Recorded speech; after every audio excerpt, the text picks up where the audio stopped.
We're at the beautiful Lovejoy Plantation, located about 3 miles from Atlanta International Raceway, and we're reviewing the careers of 3 of NASCAR's greatest drivers, Cale Yarborough, Buddy Baker, and Benny Parsons. Now, we originally had entitled this a retirement show, and one thing we have to clear up right off the bat, Buddy, you're not retired, are you? Well, it depends on what you're talking about when you talk about retiring. That's a very final word. Both Benny and Cale have, you know, ventures that they do other than racing. I own a race team, and I feel that I have a lot to offer to the race team as far as maybe testing new things when they're at the racetrack the first couple of days. Also staying, you know, in touch with what's going on, and I'm not sure I wouldn't want to race every once in a while. You know, that's something that I want to make the decision on. I think it's a very final word when you say, okay, my career is over. After 30 years, I'm not going to drive anymore. You know, that's a very final word. So whether I ever drive again or not, other than test programs, I know I'm going to do that. But whether I ever race again or not, you know, it depends on how I feel about it. Cale, now, wait a minute. Cale, you've got a race team. Are you retired or not? I'm retired. I mean, you're not going to test? You're not going to do anything? I'm not going to test. I'm going to be through with it. You know, I feel like that even owning the racing team, I'll be involved in it enough, I think, and get enough joy out of it, seeing my cars win, I hope. You know, but just get completely out of it and not coming back. I've known a lot of people retired and a year later came back, but this is not the first annual retirement party for Cale Yarborough. That's right. I can promise you that. Well, you know, I'm kind of like Baker. They says, I hear you're going to retire. And, you know, that is such a final word, retired.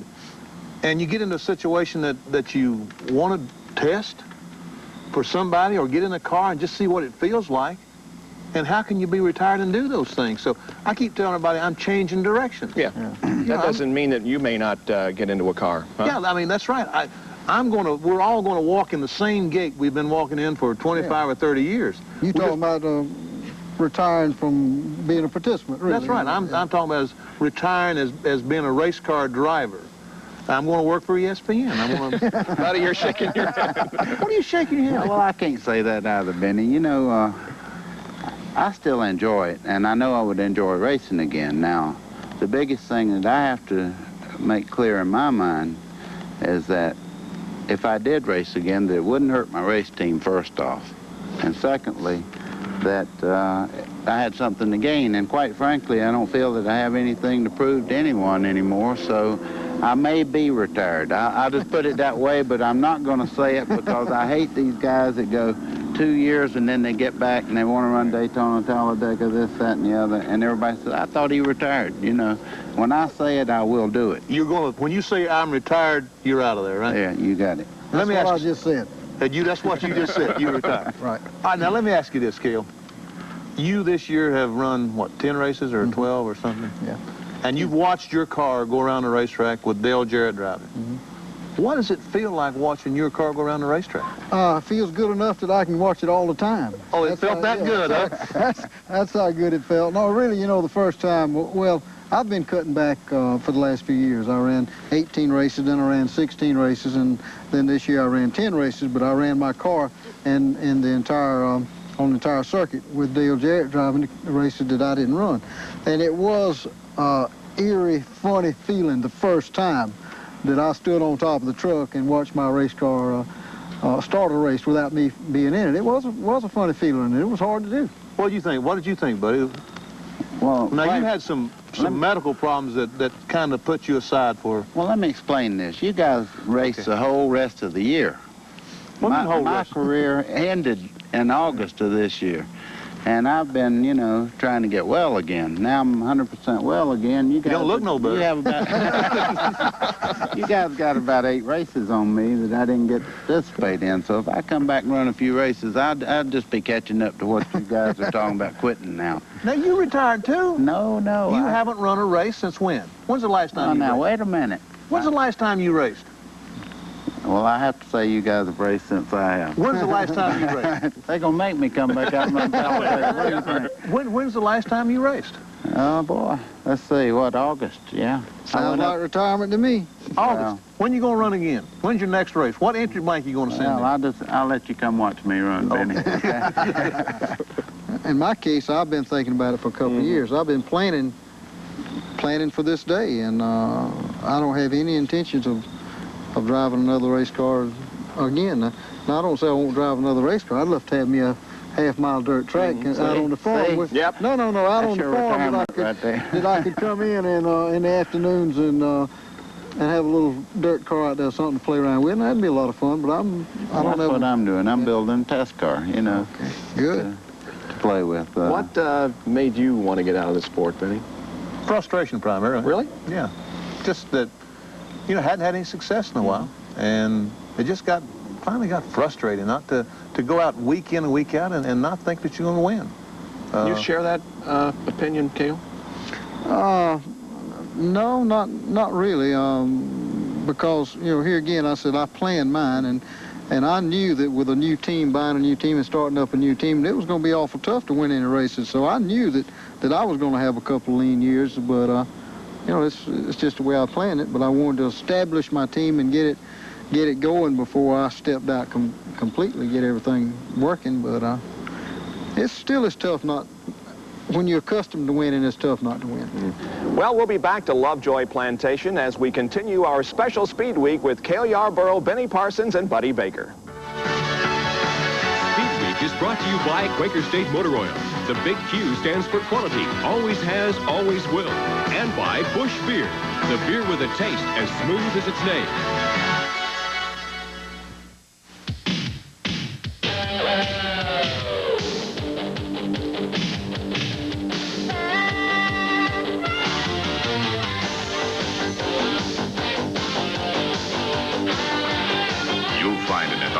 Every Dodge machine competing today. It's on the track and off the road. It's the new spirit of performance. The new spirit of Dodge! The new spirit of Dodge! In auto racing, the big Q stands for quality. In Quaker State's 11,000 RPM Porsche-powered Indy car. In Ricky Rudd's 625 horsepower high-torque V8. These great racing engines demand the great name in motor oil. Quaker State with QSX, proven to run clean for unbeatable protection from wear and tear. And the Quaker State that protects all these engines on the track is the same oil you buy right off the shelf. Quaker State, the big Q stands for quality. Always has, always will. It's on. It's on. The Christmas sale is on at your local coast-to-coast Home and Auto and Otasco dealer stores. Save now on the 100 miniature light in-connector set from Noma. Decorate indoors and out only $6.99. And save on Eveready Energizer batteries. 2 AA or AAA only $1.49. 2 C, D, or 9-volt only $1.79. At your local coast-to-coast Home and Auto and Otasco dealer stores. Once you hear it, you gotta get near it. There's a whole lot of nothing going on. You want a snack? You gotta get that pack. There's a whole lot of nothing going on. Incredibly delicious and so full of energy, Planters nuts are one irresistible snack. Once you hear it, you gotta get near it. There's a whole lot of nothing going on. Planters.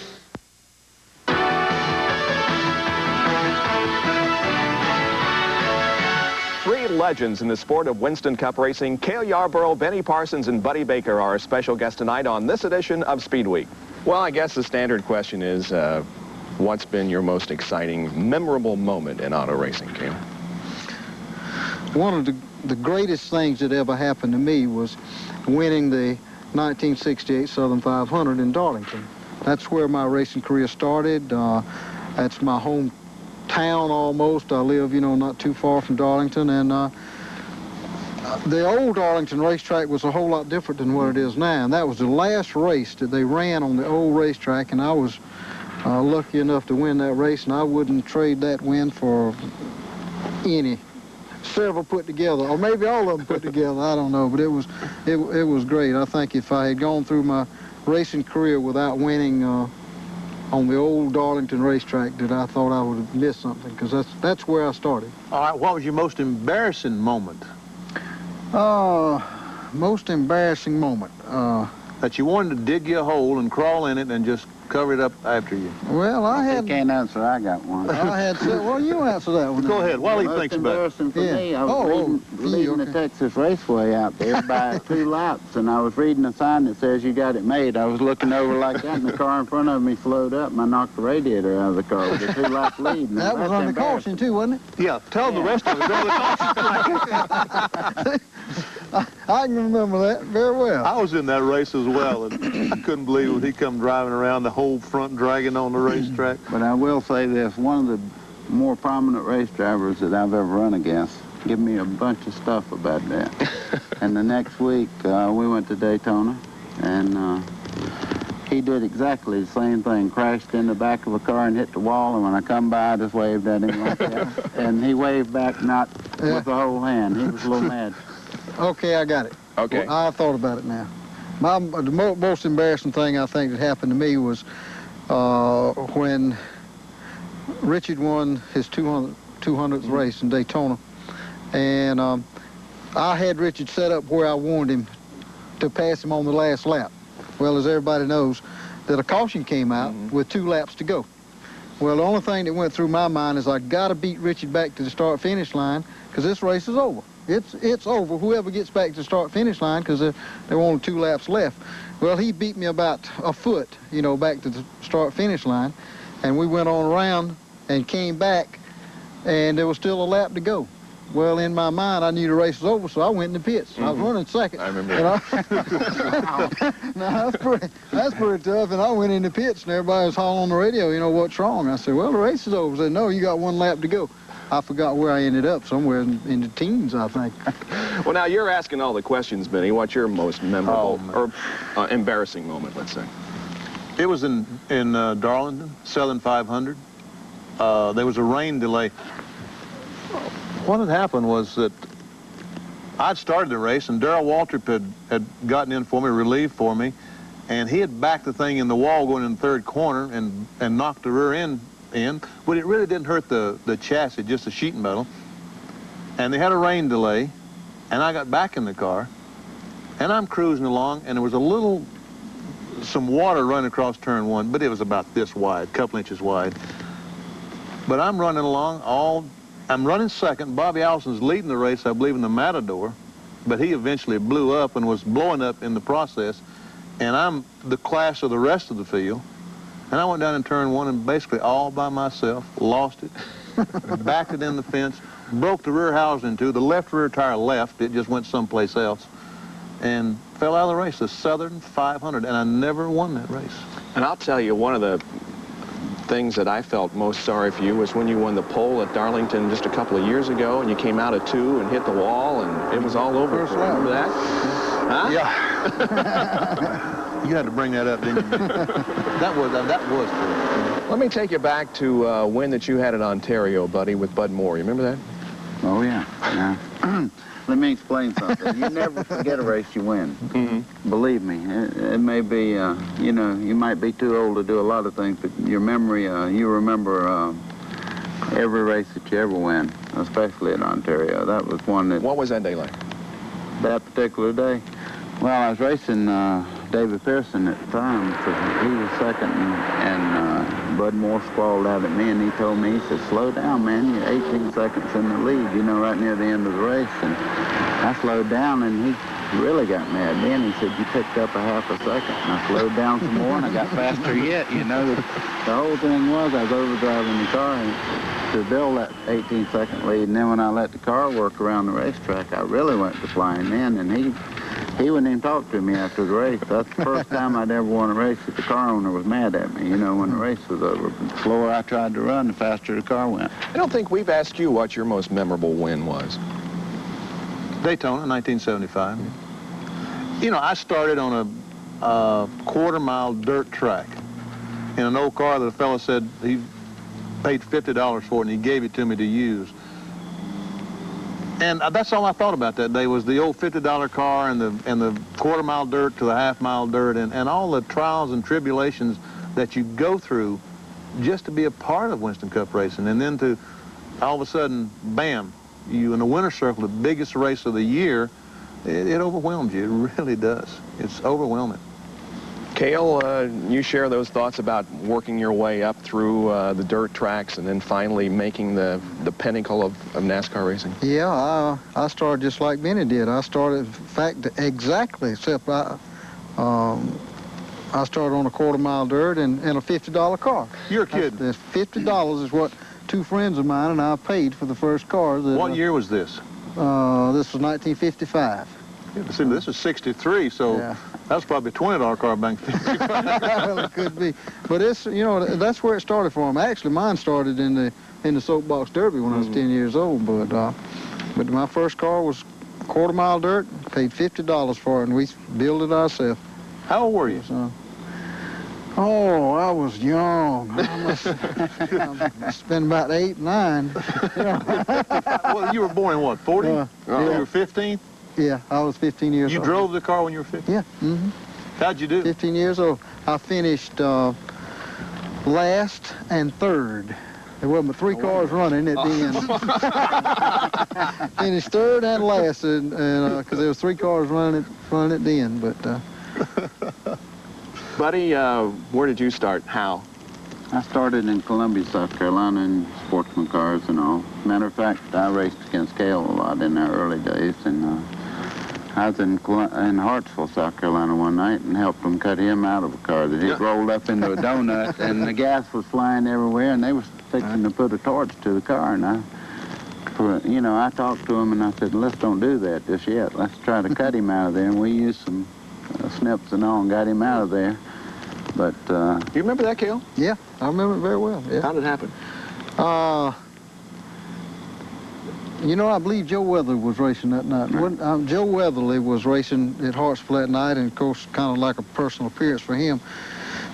Excuse me, but he was driving a car that didn't belong to him, somebody else's car, and a radiator blew out on it, and it was a clay track, and I hit that water that came out of that radiator, and just didn't turn. Went over to the end and just rolled it up, like Buddy said, rolled it up into a ball. I remember it very well. Yeah.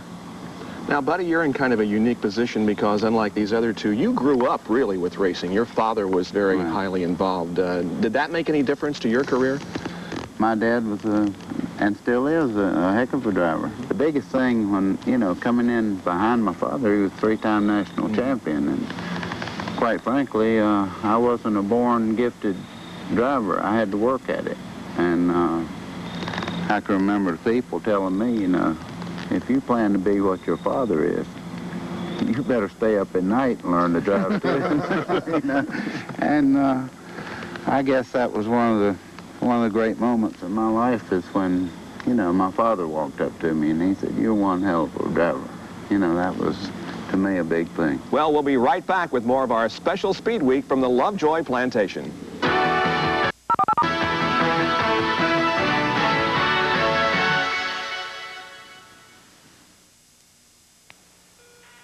What's the best thing about Kids Court?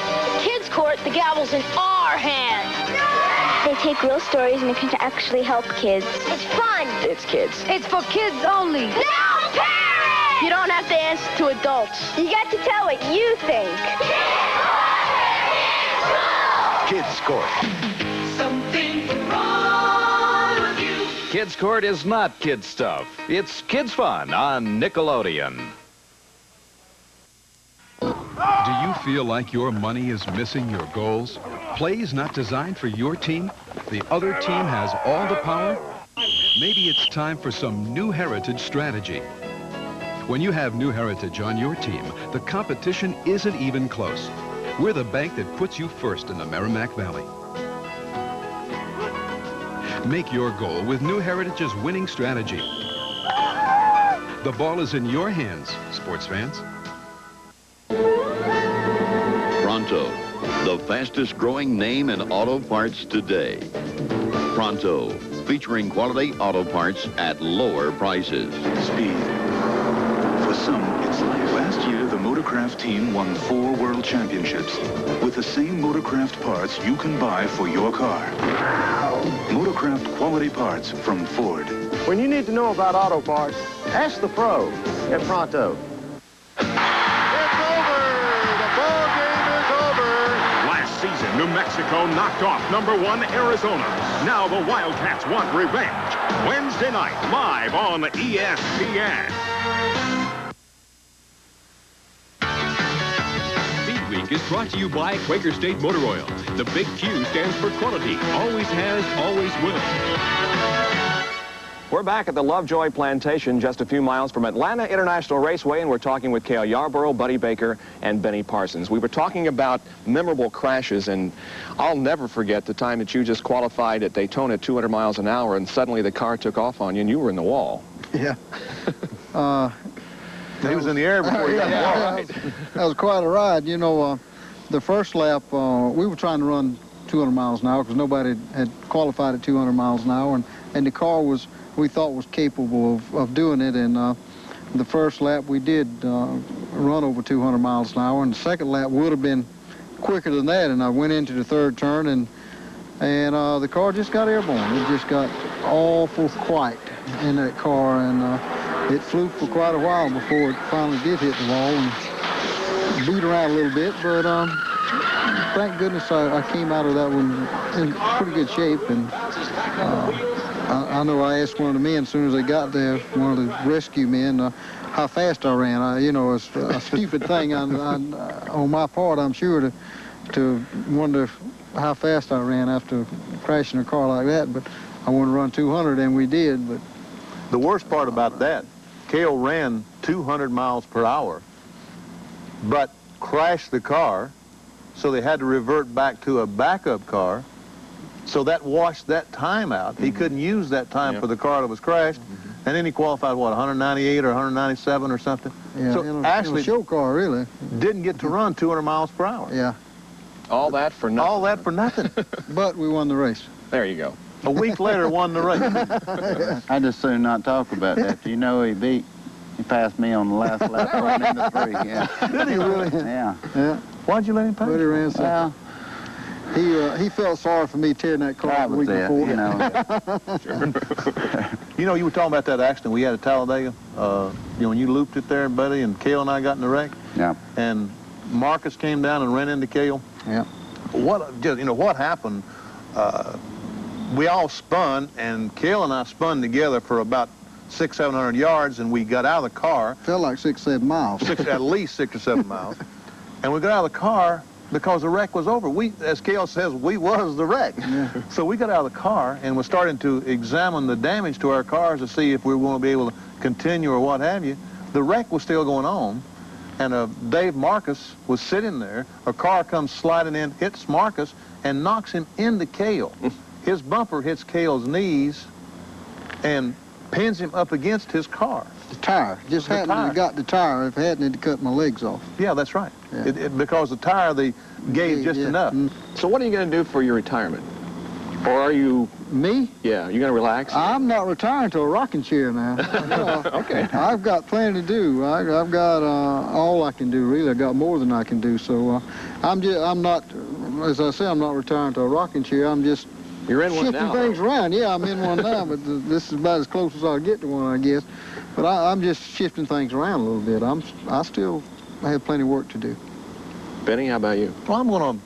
Well, of course you're going to be with us, but that's right. I'm what are you going going to to do in the media meantime? Stuff. I'm going to do some media stuff. I'm going to try to work. I am going to work with ESPN next year, do their entire schedule, whatever that may be, and the other 8 or 9 races, I want to look at, try to get with some radio people and try to do some other things.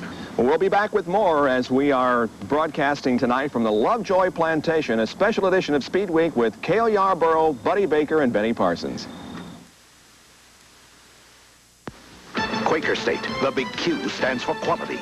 We engineer quality into every drop of Quaker State motor oil.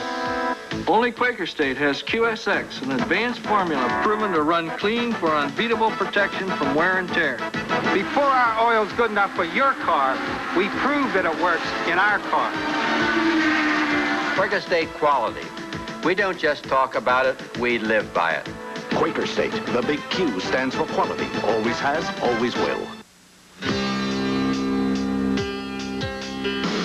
You can ride with the wind when you're one with the road. You can feel every move, you're in control. It's the new spirit.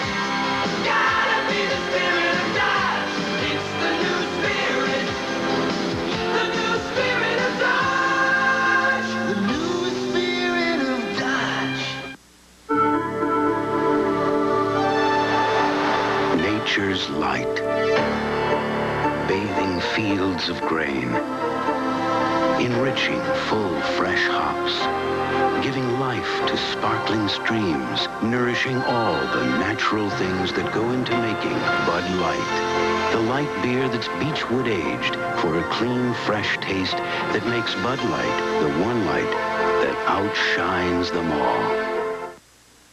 A stormy rivalry postponed by Hurricane Gilbert.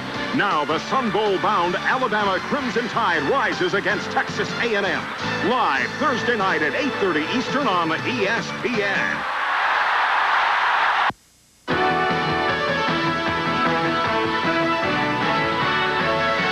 Back with Speed Week at the Lovejoy Plantation. Cale Yarborough, Buddy Baker, and Benny Parsons are with us. Well, some of you guys, at least two of you are retired, and Buddy, you're semi-retired, I guess. When you look at the guys that are replacing you, what do you think of? I mean, do you see the guys that are coming along now establishing themselves in the sport just as much as you guys have been the last 20 or 25 years? Yeah. You know, the thing is, back in the 60s, NASCAR racing had a big deal. Ned Jarrett retired. Fred Lorenzen retired. Junior Johnson retired. Lee Petty.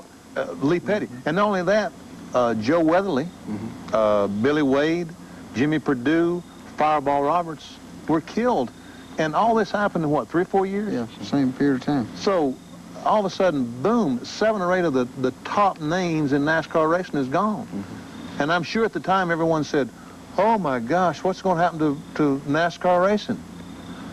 Hey, it was fine. Cale Yarborough came along, Buddy Baker came along, Donnie Allison, Bobby Allison. There's people to step in, we're people to step into their shoes, and there's going to be people to walk in our shoes when we leave. I always said, you know, I took somebody's place, and one day somebody will take mine. Well, that day's here. We're going to be back at Lovejoy Plantation in just a moment to wrap this thing up, but now let's go back to our Speed Week studios. Larry Newber has the latest from the world of motorsports. Bob, unfortunately, some of that news is sad. Alex Morales, seen here with longtime team manager Johnny Caples, whose sprint cars won more CRA features than anyone, and who had entered Indianapolis since 1975, died in Los Angeles after a long illness. Alex's drivers included Bill Vukovich Jr., Al Hobart, Johnny Rutherford, and his highest 500 finisher, Pancho Carter, who was third in '82. His team, run by Caples, will continue. In other news, Northern California's Chuck Gurney won Ascot Park's Turkey Night Midget Race for the first time. In black, he caught USAC champion Rich Vogler with 2 laps to go, as Pontiac engines captured 4 of the top 6 positions. While running second, Colorado's Dave Strickland flipped wildly without injury. In last weekend's biggest race, the Tampa World Challenge, pitting IMSA's GTP cars against Europe's Group C, Jeff Brabham in his Nissan won.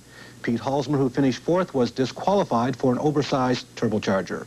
And a reminder, beginning next week, Speed Week moves to its winter time slot, Fridays at 7:30 p.m. until spring. And now back to Bob at the Lovejoy Plantation. Well, we hope you've enjoyed our special Speed Week featuring Cale Yarborough, Buddy Baker, and Benny Parsons, and certainly we wish them the best in their retirement or whatever they're going to do. We thank you for joining us, and we'll see you next week on Speed Week.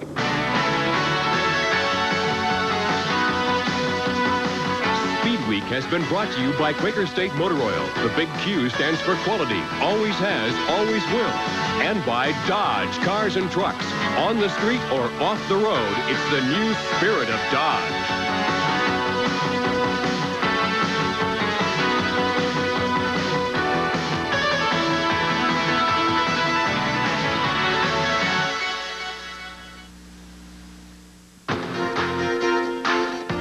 You're watching the 24-hour Total Sports Network, ESPN.